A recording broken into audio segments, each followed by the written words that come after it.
মানাটা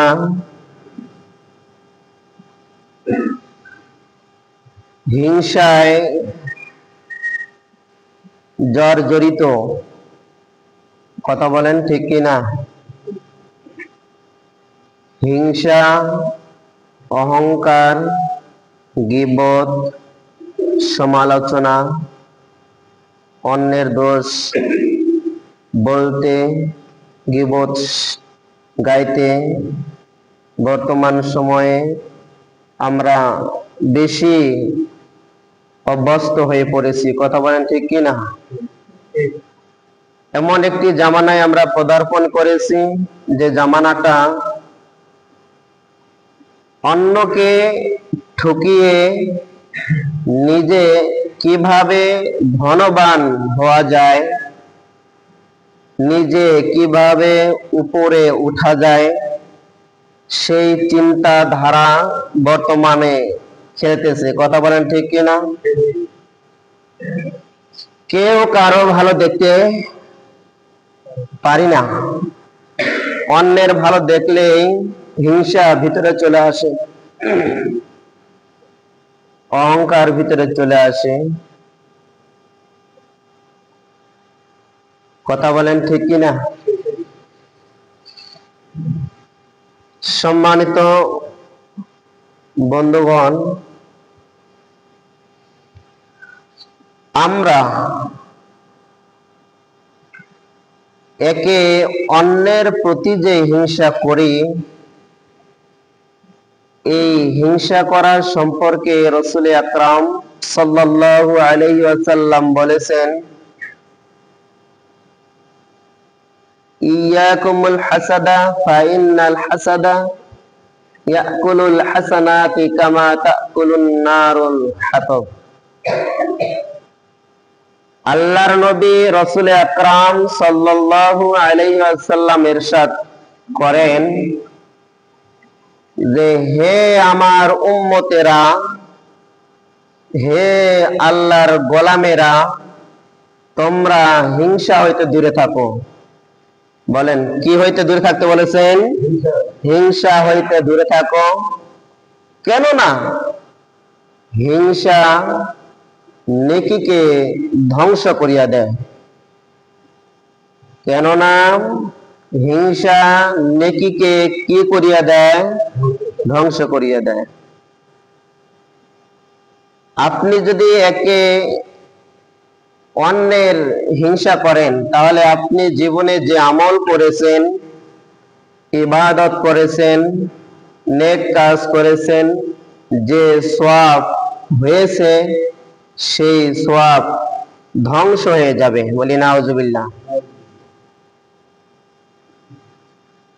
তাহলে হিংসা করা থেকে দূরে আমাদেরকে থাকতে হবে। কথা বলেন ঠিক কিনা? হিংসা করা যাবে?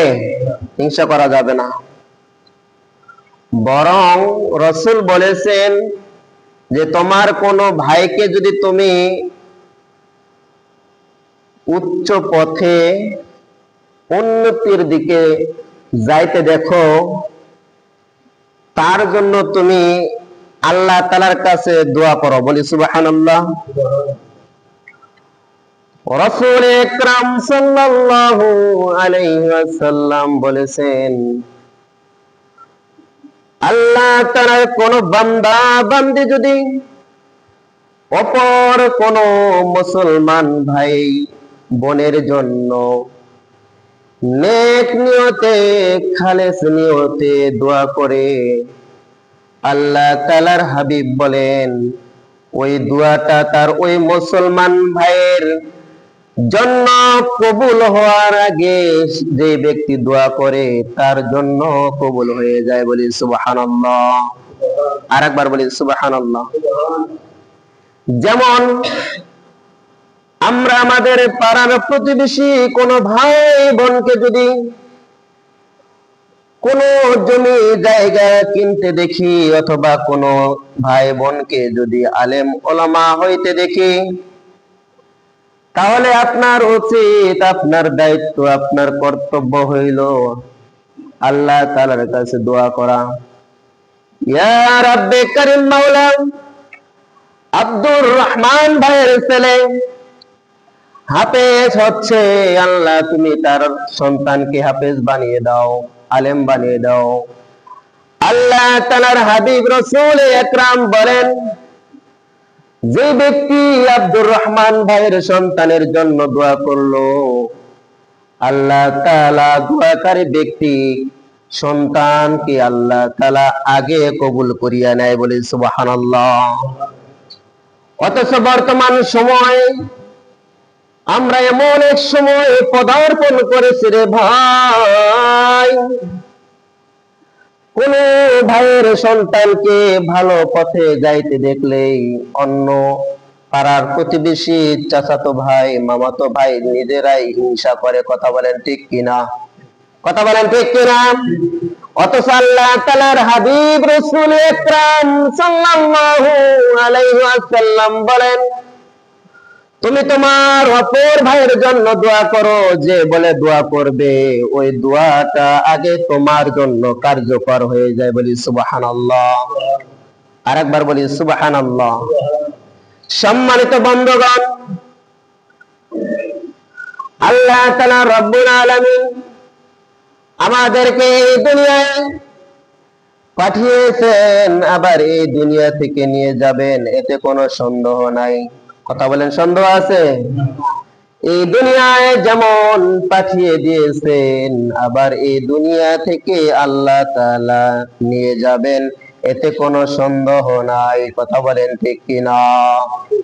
সম্মানিত বন্ধুগণ, এই দুনিয়া থেকে আমরা সকলে চলে যাব। চলে যাওয়ার পরেও, মৃত্যু হওয়ার পরেও, মরণ হওয়ার পরেও আমাদের তিনটা আমল জারি থেকে যায়, বলি সুবহানাল্লাহ। আপনি মারা যাবেন, আমি মারা যাব, ভাই মারা যাবে, ভাতিজা মারা যাবে, মামা মারা যাবে, চাচা মারা যাবে, দুনিয়ার সমস্ত মানুষ মারা যাবে, আপনি মারা যাবেন, আমি মারা যাব, কিন্তু আমার তিনটি আমল কিয়ামত পর্যন্ত জারি থাকবে, বলি সুবহানাল্লাহ। মানুষ জাতি মৃত্যু বরণ করার সঙ্গে সঙ্গে তার আমলের দরজা বন্ধ হয়ে যায়। কথা বলেন ঠিক কিনা? আপনার নিঃশ্বাসটা বের হলো আর ঢুকলো না, আপনার আমলনামার দরজা বন্ধ হয়ে গেল। কিন্তু এমন তিনটা কাজ আছে, এমন তিনটা আমল আছে, এমন তিনটা কর্ম আছে, যে তিনটা কর্ম যদি আপনি করে যাইতে পারেন, মরণের পরেও আপনার কবরে সব যাইতেই থাকবে, যাইতেই থাকবে, বলি সুবহানাল্লাহ। আর একবার বলি সুবহানাল্লাহ। সম্মানিত বন্ধুগণ, হাদিস শরীফের মধ্যে আছে, হযরতে আবু হুরায়রা রাদিয়াল্লাহু তাআলা আনহু হইতে বর্ণিত, রাসূল আকরাম সাল্লাল্লাহু আলাইহি ওয়াসাল্লাম বলেন, আল্লাহ তাআলার বান্দারা যখন মৃত্যুবরণ করে, মৃত্যুবরণ করার সঙ্গে সঙ্গে তাদের আমলনামা বন্ধ হয়ে যায়, কিন্তু তিনটা আমল আছে। তিনটা আমলের মধ্যে এক নাম্বার হইল নেক এলেম, বলি সুবহানাল্লাহ। এক নাম্বার হইল এলেম।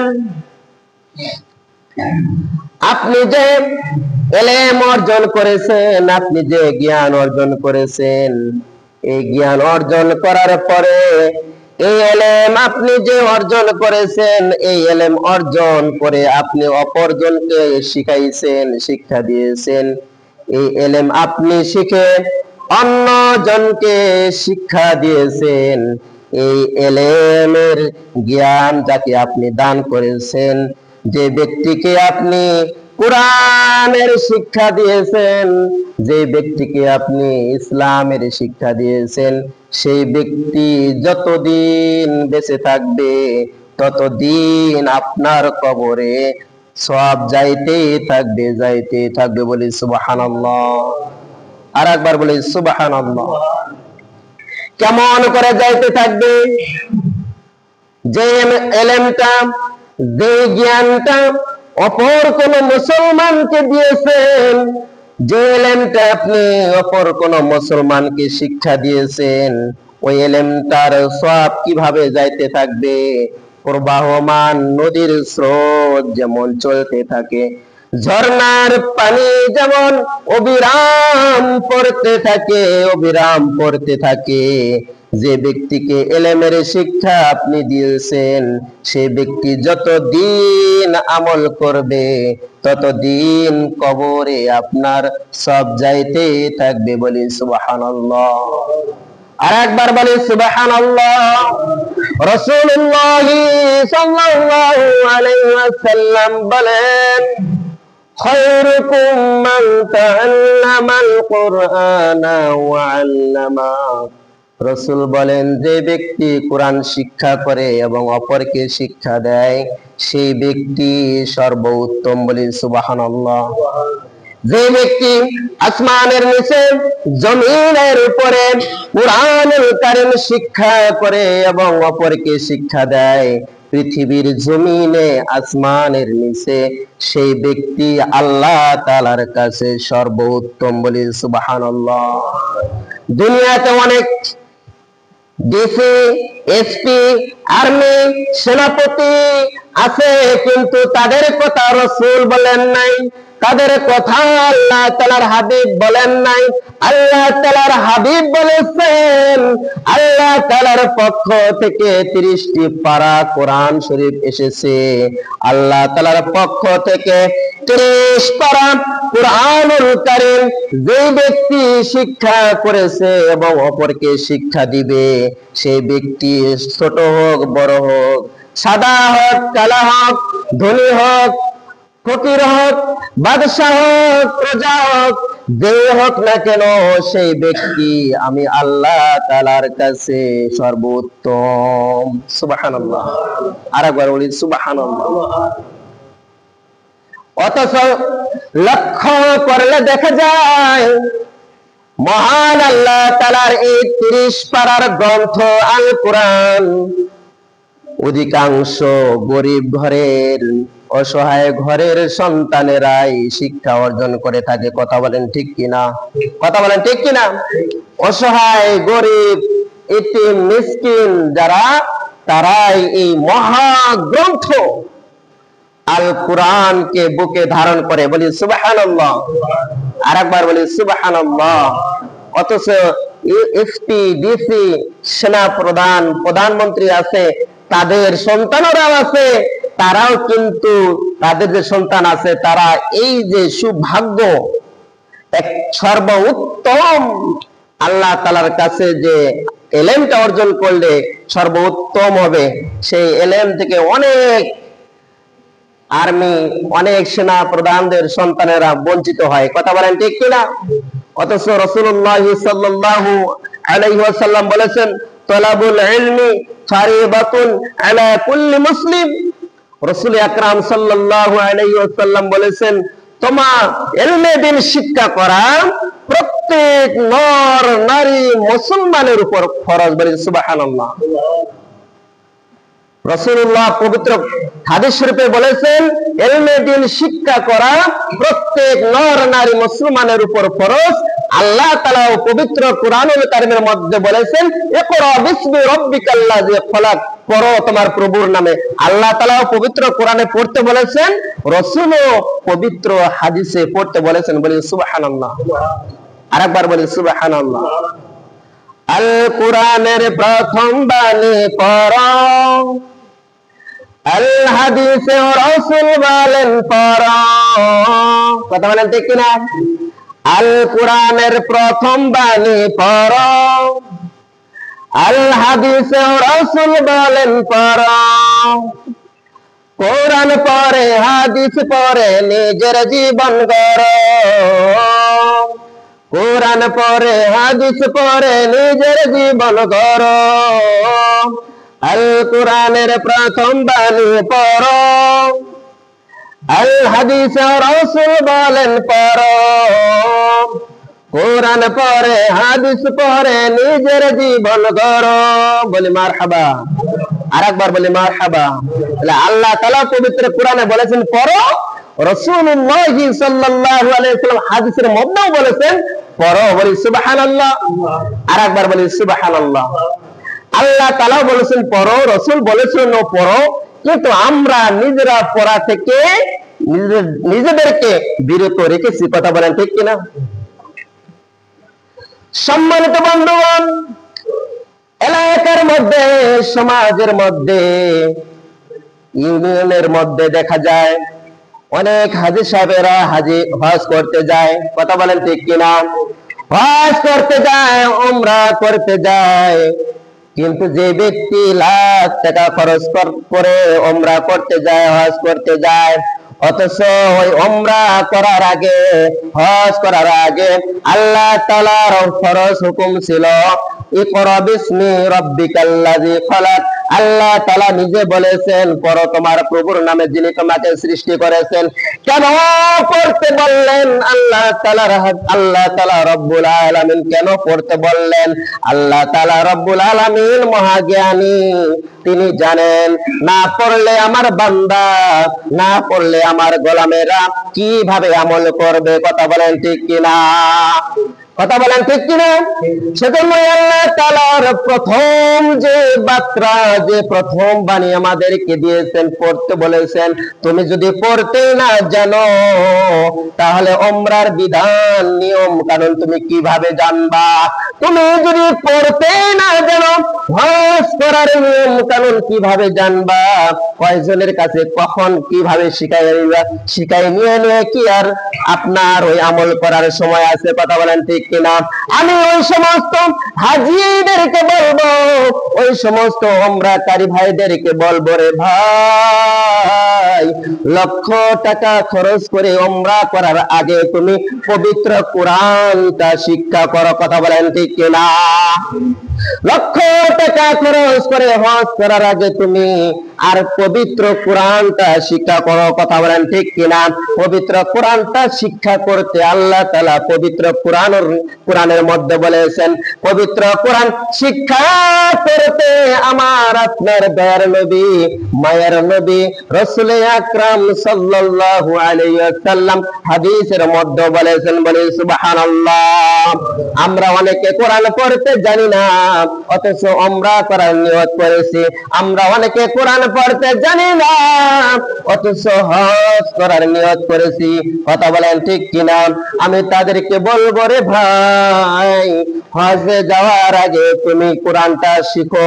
কোরআন শিখতে শিখতে যদি তোমার মরণ চলে আসে, আবার তুমি হজের নিয়ত করেছো, বয়ান শুনিয়া তুমি আজকে কোরআন পড়ার নিয়ত করলা, আর তুমি নিয়ত করলা ইয়া রাব্বুল আলামিন, যতদিন কোরআন শিখতে পারবো না ততদিন আমি হজে যাব না, উমরায় যাব না। আজ থেকে আমি পবিত্র কোরআন শিক্ষা করার সবক নিলাম। এই কোরআন শিক্ষা করার সবক পড়তে পড়তে যদি আপনার মরণ হয়ে যায়, আপনি হজ করার সবক পাবেন, উমরা করার সবক পাবেন। বলি সুবহানাল্লাহ। আর একবার বলি সুবহানাল্লাহ। সম্মানিত বন্ধুগণ, বলেছিলাম মানুষ মরণের পরে তিনটা আমল থাকে। এক নাম্বার হলো এলেম। এই এলেম কখনো আপনার বন্ধ থাকে না। যে ব্যক্তিকে এলেম শিক্ষা দিয়ে যাবেন, ওই ব্যক্তি যতদিন আমল করবে ততদিন আপনার কবরে যাইতে থাকবেন। দুই নাম্বারে বলেছিলাম, দুই নাম্বার হইল নেক সন্তান। কি সন্তান? কথা বলে কি সন্তান? নেক সন্তানকে যদি আপনি রেখে কবরে যাইতে পারেন, কবরে যাওয়ার পরে মৃত্যু হওয়ার সঙ্গে সঙ্গে আপনার আমল বন্ধ হবে, কিন্তু দুনিয়াতে আসমানের নিচে জমিনের উপরে নেককার সন্তান রেখে গেলেন, আলেম সন্তানকে রেখে গেলেন, কোরআন পড়নেওয়ালা সন্তানকে রেখে গেলেন, হাফেজে কোরআনকে রেখে গেলেন। আপনার ওই সন্তান যতদিন ওই কোরআনের উপরে আমল করবে, রে ভাই, ততদিন পর্যন্ত আপনার কবরে সব যাইতে থাকবে। বলি সুবহানাল্লাহ। আপনার ওই সন্তানকে কোরআন শিক্ষা দেওয়ার পরে মারা গেলেন, আপনার ওই সন্তানও একদিন মারা যাবে। কথা বলেন ঠিক কিনা? আপনার ওই সন্তানের ঘরে আরো সন্তান হবে, হবে না? নাই নাতে হবে না?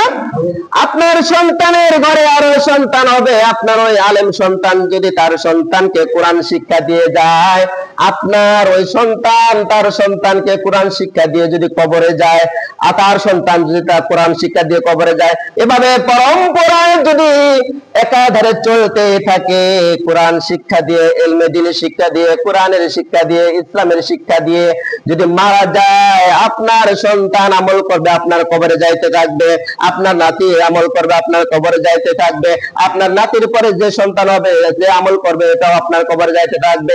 এভাবে ক্রমান্বয়ে বংশ পরম্পরায় যতদিন এলেন তারা চর্চা করবে, আমল করবে, ততদিন আপনার কবরে সব যেতেই থাকবে। বলি সুবহানাল্লাহ। আর একবার বলি সুবহানাল্লাহ। 3 নাম্বার আমলটা হইল সাদগায়ে জারিয়া। কথা বলেন কি? সাদগায়ে জারিয়া। আমরা অনেকে বলি, মনে করি ইতিম সন্তানদেরকে 10 টাকা দিলাম, ওটা সাদগায়ে জারিয়া। মসজিদে 10 টাকা দিলাম, ওইটা সাদগায়ে জারিয়া। ইতিম সন্তান মিসকিনদেরকে 10 টাকা দিলাম, একটা সাদগায়ে জারিয়া। না না, মসজিদে 10 টাকা দিলাম এটা সাদগায়ে জারিয়া নয়, ইতিম সন্তানকে 10 টাকা দিলে এটা সাদগায়ে জারিয়া নয়, হাফেজে কোরআনকে 10 টাকা দিলেন এটা সাদগায়ে জারিয়া নয়। সাদগায়ে জারিয়া হাদিসের মধ্যে আল্লাহ তাআলার হাবিব রাসূল আকরাম সাল্লাল্লাহু আলাইহি ওয়াসাল্লাম বলেন, সাদগায়ে জারিয়া হলো ওই কাজ, সাদগায়ে জারিয়া হলো ওই আমল যে ব্যক্তি কোন একটা মসজিদ নির্মাণ করে গেল। বলি সুবহানাল্লাহ। যে ব্যক্তি কোন একটা মাদ্রাসা নির্মাণ করিয়া গেল, ওইটা হলো সাদগায়ে জারিয়া। একটা গাছকে রোপণ করে চলে গেল, ওই গাছটা হলো সাদগায়ে জারিয়া। একটা টিউবওয়েলকে নির্মাণ করে চলে গেল, একটা টিউবওয়েল দিয়ে গেল দুনিয়াতে, ওইটা একটা সাদগায়ে জারিয়া। মানুষের চলাচলের জন্য রাস্তা বানাইয়া দিল, ওইটা হলো সাদগায়ে জারিয়া। কালভার্ট বানাইয়া দিল, এটা সাদগায়ে জারিয়া। ব্রিজ বানাইয়া দিল, এটা সাদগায়ে জারিয়া। বলি সুবহানাল্লাহ। সম্মানিত বন্ধুগণ, মরণের পরে যতদিন পর্যন্ত আপনার এই মসজিদ থাকবে, মসজিদে মুয়াজ্জিন যতদিন আজান দিবে, ততদিন পর্যন্ত আপনার কবরে সাদগায়ে জারিয়ার সব যাইতে থাকবে। বলি সুবহানাল্লাহ। মাদ্রাসা দিলেন আপনি, মাদ্রাসায় যতদিন আলেম হবে, হাফেজে কোরআন হবে, ততদিন পর্যন্ত আপনার কবরে আমলনামায় সব যেতে থাকবে। বলি সুবহানাল্লাহ। একটা গাছ রোপণ করে আপনি দুনিয়া থেকে চলে গেলেন, ওই গাছ থেকে যতগুলো ফল হবে, ওই ফল যতগুলো পশু পাখি খাবে রে ভাই, ততদিন পর্যন্ত আপনার আমলনামায় সাদগায়ে জারিয়া চলতে থাকবে। বলি সুবহানাল্লাহ। আপনি মানুষ জাতিকে চলাচলের জন্য একটা রাস্তা করে দিলেন, ওই রাস্তা দিয়ে যতদিন মানুষ চলাচল করবে, ততদিন পর্যন্ত আপনার কবরে এর সব যাইতে থাকবে। বলি সুবহানাল্লাহ। অথচ বর্তমান সময় আমরা এমন এক পর্যায়ে পদার্পণ করেছি, মানুষের চলাচলের রাস্তায় ব্যারিকেড দিয়ে। কথা বলেন ঠিক কিনা? কথা বলেন ঠিক কিনা? মানুষের যাতায়াতের মোটা আইন আছে, কাটতে কাটতে পাও বসানো যায় না, আছে না? না। আল্লাহ তাআলার রাসূল আকরাম সাল্লাল্লাহু আলাইহি ওয়াসাল্লাম বলেন, দুনিয়াতে কোন বান্দা যদি কোন অপর বান্দাকে দুনিয়াতে চলাচলের সুযোগ করে দেয়, আল্লাহ তাআলা রব্বুল আলামিন কিয়ামতের মাঠে ওই বান্দাকে জান্নাতে যাওয়ার রাস্তা সহজ করে দিবেন। বলি সুবহানাল্লাহ। আরেকবার বলি সুবহানাল্লাহ।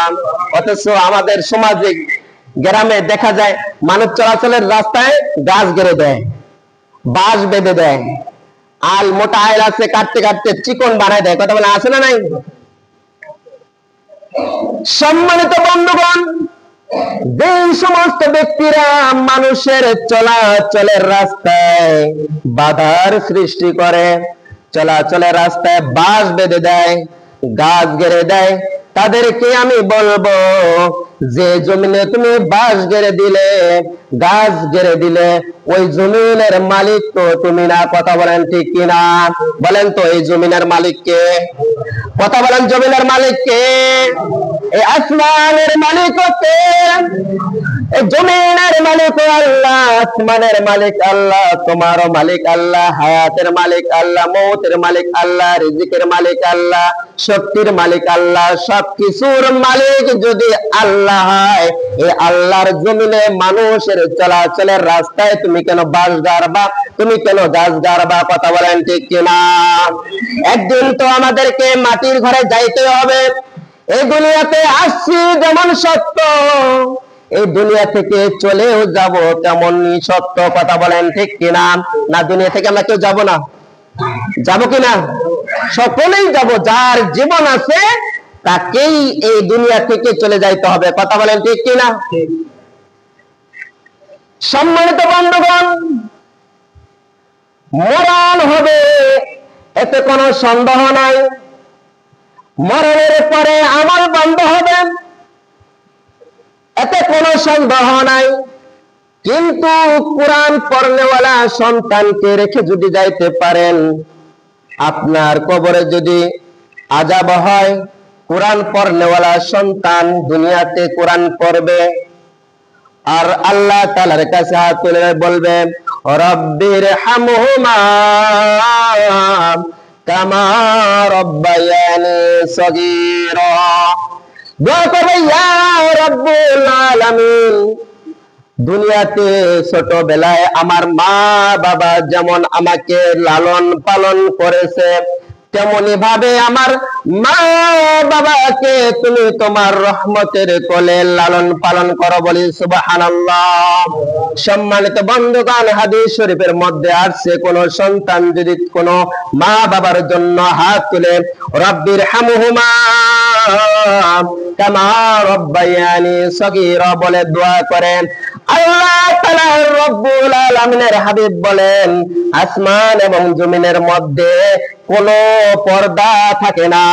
আল্লাহ তাআলার ওই বান্দা মা বাবার জন্য যে দোয়া করলো, রব্বির হামহুমা কামা রব্বায়ানি সগীরা, আসমান জমিনের মধ্যে কোনো পর্দা থাকে না, স্বয়ং আল্লাহ তাআলার দরবারে গিয়ে পৌঁছে যায়। বলে সুবহানাল্লাহ।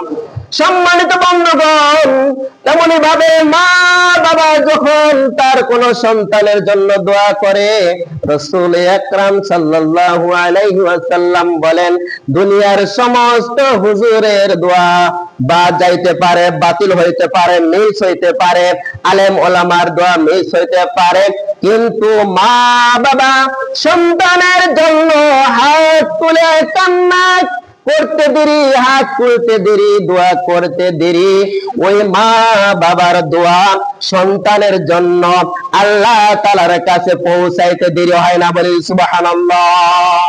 আরেকবার বলি সুবহানাল্লাহ। সম্মানিত বন্ধুগণ, মা বাবার দোয়া ছাড়া এই দুনিয়ায় কেউ বড় হইতে পারে না। কথা বলেন ঠিক কিনা? মা বাবার দোয়া ছাড়া এই দুনিয়ায় কেউ আমরা বড় হইতে পারবো না। আপনি যদি ব্যবসায় বড় হইতে চান, ধনবান হইতে চান, উন্নতি করতে চান, আপনি যদি নিজেকে সুস্থ রাখতে চান, তাহলে সর্বদা আল্লাহ তাআলা বলেছেন তোমার মা বাবার কাছে দোয়া নাও। বলি সুবহানাল্লাহ। সম্মানিত বন্ধুগণ, মা বাবা ছাড়া কিন্তু আমাদের কোনো আপনজন নাই। যে দুনিয়াতে অনেক মানুষ একে অপরকে ভালোবাসে স্বার্থের লোভে। কথা বলেন ঠিক কিনা? কথা বলেন ঠিক কিনা? কিন্তু মা বাবা, এমন মা বাবা তারা সন্তানকে ভালোবাসে, এতে কোনো স্বার্থ নাই। কথা বলেন ঠিক কিনা? এই যে শীত মৌসুম চলে এসেছে, বৃদ্ধ মা বৃদ্ধ বাবা কি অবস্থায় আছে আমাদের খোঁজ নেওয়া দরকার আছে না নাই? কথা বলেন আছে না নাই? মা বাবা কি অবস্থায় আছে, মা বাবার খোঁজ নিতে হবে, মা বাবার খবর নিতে হবে, মা বাবার সেবা করতে হবে। এখন অনেকেই বলতে পারেন, হুজুর আমার তো মা বাবা নাই, আমি কার খোঁজ খবর নিব? এতেও আল্লাহ তাআলার রাসূল আকরাম সাল্লাল্লাহু আলাইহি ওয়াসাল্লাম পদ্ধতি শিখিয়ে দিয়েছেন। বলে সুবহানাল্লাহ। পদ্ধতিটা হলো আল্লাহ তাআলার হাবিব রাসূল আকরাম সাল্লাল্লাহু আলাইহি ওয়াসাল্লাম বলেন, ও আমার ইতিম উম্মতেরা রে, ও আমার ইতিম উম্মতেরা রে, শোনো শোনো, তোমার মা বাবা দুনিয়ায় বেঁচে নাই, তোমার মা বাবা দুনিয়াতে বেঁচে নাই, তোমার মা বাবার সেবা কিভাবে করবে? আল্লাহ তাআলার রাসূল আকরাম সাল্লাল্লাহু আলাইহি ওয়াসাল্লাম বলেন, তোমার মা বাবার বন্ধু বান্ধব যারা আছে তাদের সঙ্গে মা বাবার ন্যায় আচরণ করো, এটাই তোমাদের মা বাবার সাথে আচরণ করা হয়ে যাবে। বলে সুবহানাল্লাহ। শীত মৌসুম এসেছে রে ভাই, মা বাবাকে কবরস্থানে রেখে এসেছি, আমরা কত রকমের কাপড় পরিধান করি, কত রকমের কম্বল ব্যবহার করি, কথা বলেন ঠিক কিনা? তবুও আমরা সহ্য করতে পারি না, অথচ 3.5 হাত মাটির ঘরে মা বাবাকে রেখে এসেছি, ওই মা বাবা কেমন অবস্থায় আছে কোনদিন আমরা খোঁজ নিতে গেলাম না, কথা বলেন ঠিক কিনা? মা বাবাকে কবরে যদি আপনি সুখে রাখতে চান, মা বাবাকে যদি কবরের শাস্তি থেকে আপনি বাঁচাইতে চান রে ভাই, তাহলে আপনার কর্তব্য হইল, আপনার দায়িত্ব হলো নামাজ পড়ে, কোরআন পড়ে, দুহাত তুলে আল্লাহ তাআলার কাছে দোয়া করেন, রব্বির হামহুমা কামা রব্বায়ানি সগীরা। বলি সুবহানাল্লাহ। এই বলে দোয়া করতে দেরি, আপনি যদি নেককার সালেহীন সন্তান হয়ে থাকেন, তাহলে আল্লাহ তাআলা আপনার দোয়ার বরকতে ওই কবরের আযাবকে আল্লাহ তাআলা মাফ করে দিয়ে জান্নাতি হাওয়া ওই কবরের মধ্যে চালু করে দিবেন। বলি সুবহানাল্লাহ। সম্মানিত বন্ধুগণ, বর্তমান সময় এমন এক সময় আমরা পদার্পণ করেছি রে ভাই, মা বাবা কোন অবস্থায় থাকে আমরা মাসে মাস চলে যায় কিন্তু কোনো খবর নেই না, কথা বলেন ঠিক কিনা? আমি ওই সন্তানদেরকে দেখে দেখে বলবো রে ভাই, মা বাবা তোমার হয়েছে, তুমিও কিন্তু একদিন মা বাবা হইবে, কথা বলেন ঠিক কিনা? তোমারও কিন্তু একদিন সন্তান আদি হবে, ছেলে মেয়ে হবে, তুমি তোমার মা বাবার সঙ্গে যেমন আচরণ করবে, তোমার সন্তানও কিন্তু তোমার সাথে একই আচরণ করবে, কথা বলেন ঠিক কিনা? দুনিয়াতে একটা নিয়ম আছে, ধার নিলে ধার কিন্তু পরিশোধ করতে হয়, আছে না নাই? ধার নিলে ধার পরিশোধ করতে হয়। 500 টাকা ধার নিলাম, 1 সপ্তাহ পরে হোক, 1 মাস পরে হোক, ওই ধার শোধ করতে হয়, কথা বলেন ঠিক কিনা? তেমনই বলেন, আমি আপনাদেরকে বুঝাতে চাচ্ছি, আপনি আপনার সন্তান থেকে যদি শেষ বয়সে বৃদ্ধ অবস্থায় আপনার সন্তানের কাছ থেকে ভালো কিছু পাইতে চান, তাহলে সর্বপ্রথম আপনার মা বাবাকে ভালো কিছু দিতে হবে, কথা বলেন ঠিক কিনা? আপনি যদি আপনার মা বাবাকে ভালো কিছু দিতে না পারেন, তাহলে লিখে নেন, আপনার সন্তানের দ্বারাও শেষ বয়সে বৃদ্ধ অবস্থায় আপনার সন্তানের কাছ থেকেও আপনিও কিছু ভালো কিছু আশা করতে পারেন না, কথা বলেন ঠিক কিনা? কারণ কি? কারণ কি? আল্লাহ তাআলা রব্বুল আলামিন পবিত্র কালামুল্লাহ শরীফের মধ্যে বলেছেন, ওয়াকাদা রাব্বুকা আল্লা তা'বুদু ইল্লা ইয়াহু ওয়া বিল ওয়ালিদাইনি ইহসানা। বলে মারহাবা। আল্লাহ তাআলার হাবিব, আল্লাহ তাআলা রব্বুল আলামিন বলেন, বান্দা, আমি আল্লাহ তোমাদেরকে সৃষ্টি করলাম, আসমান আমি আল্লাহ সৃষ্টি করলাম, জমিন আমি আল্লাহ তাআলা সৃষ্টি করলাম, তোমাদেরকেও আমি আল্লাহ তাআলা সৃষ্টি করলাম। কেন সৃষ্টি করলাম? কেন সৃষ্টি করলাম? আমি আল্লাহ তাআলার গোলামি করবে, আমি আল্লাহ তাআলার প্রতিনিধিত্ব করবে, আমি আল্লাহ তাআলার দাসত্বের স্বীকার করবে। এ কারণে আমি আল্লাহ তোমাদেরকে সৃষ্টি করলাম। শুনো শুনো ও আমার বান্দারা, শুনো শুনো ও আমার গোলামেরা, আমি আল্লাহ তাআলার ইবাদত করবা, আমি আল্লাহ তাআলার দাসত্ব করবা, আমি আল্লাহ তাআলার গোলামি করার পরে তুমি তোমার মা বাবার গোলামি করবে। বলি সুবহানাল্লাহ। মা বাবার গোলামি করতে বলেছেন কে? জোরে কথা বলেন, কে? মা বাবার গোলামি করতে বলেছেন আল্লাহ। মা বাবার চাকরি করতে বলেছেন আল্লাহ। মা বাবার গোলামি করতে বলেছেন আল্লাহ। আমরা দুনিয়াতে অনেক মানুষ চাকরি করি একজনের নিয়ন্ত্রণে, কথা বলেন ঠিক কিনা? যার নিয়ন্ত্রণে আমরা চাকরি করি, যার আন্ডারে আমরা চাকরি করি, যে ব্যক্তির আন্ডারে চাকরি করি সেই ব্যক্তি যাহা বলে আমরা তাহাই মানিতে বাধ্য থাকি, কথা বলেন ঠিক কিনা? তেমনি ভাবে আল্লাহ তাআলা রব্বুল আলামিন বলেন, আমার গোলামে আমার দাসত্ব করার পরে, আমার ইবাদতের পরে তোমরা তোমাদের মা বাবার গোলামি করো। বলি সুবহানাল্লাহ। মা বাবা যাহা বলে, ওই মা বাবা ইসলামের কথা যাহা বলে, মা বাবা কোরআনের কথা যাহা বলে, ওই মা বাবার কথা তোমরা মা বাবার গোলামি করো। বলি সুবহানাল্লাহ। মা বাবা ইসলামের পক্ষে যতক্ষণ আদেশ করবে ততক্ষণ থাকতে হবে। মা বাবা যখন ইসলামের বিরুদ্ধে কোনো আদেশ করবে ওই মা বাবার ওই কথা তখন শোনা যাবে না, কথা বলেন ঠিক কিনা? মা বাবা যদি বলে যে মদ খাওয়া যাবে, মা বাবা যদি বলে গাঁজা খাওয়া যাবে, এক কথায় মা বাবা যতক্ষণ ইসলামের পক্ষে আদেশ করবে ততক্ষণ পর্যন্ত মা বাবাকে মানতেই হবে, ফরজ। যতক্ষণ পর্যন্ত ইসলামের কথা, যতক্ষণ পর্যন্ত ইসলামের আদেশ আপনাকে দিবে ততক্ষণ পর্যন্ত আপনাকে ওই মা বাবার গোলামি করতে হবে। ইসলামের বিরুদ্ধে যদি যায় তখন ওই মা বাবাকে মানা যাবে না, কথা বলেন ঠিক কিনা? আল্লাহ তাআলা রব্বুল আলামিন আমাদেরকে ইসলাম বুঝে, কোরআন বুঝে জীবন গড়ার তৌফিক দান করুক, বলে আমিন। তাহলে মানুষ মরণের পরে তিনটা আমল জারি থাকে। এক, নেক এলেম। দুই, সাদকায়ে জারিয়া। তিন, নেককার সালিহিন সন্তান যদি রেখে যায়। এই তিন কাজের আমল কিয়ামত পর্যন্ত আপনার কবরে যাইতে থাকবে। বলি সুবহানাল্লাহ। আমাদের সন্তানদেরকে দ্বীন ও ইলম শিক্ষা করার তৌফিক দান করুক, বলে আমিন।